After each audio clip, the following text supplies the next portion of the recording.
Latest news اور updates کے لیے ہمارا چینل ETV 247 اردو لازمی سبسکرائب کریں۔ کیونکہ میں ادھر ہی موجود تھا، اس کے اس بھاگنے کے فعل نے پوری PTI کا سر شرم سے جھکایا تھا۔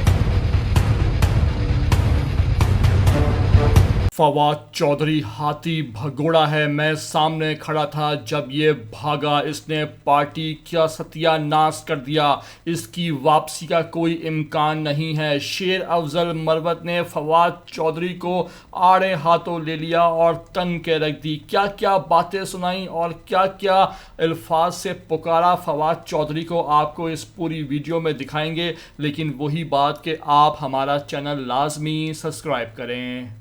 کیونکہ میں ادھر ہی موجود تھا، اس کے اس بھاگنے کے فعل نے پوری PTI کا سر شرم سے جھکایا تھا، تو لہٰذا وہ کسی کو جو ہے مشورے نہ دے۔ وہ کہہ رہے ہیں کہ موجودہ جو قیادت ہے وہ بالکل فیلڈ ہے اور عمران خان کے خلاف ہے، وہ چاہے کتنی فیلڈ ہو لیکن کم از کم ڈٹ کے تو کڑی رہی اس کڑے وقت میں خان کے ساتھ، اس کی طرح بگوڑا تو نہیں بنے۔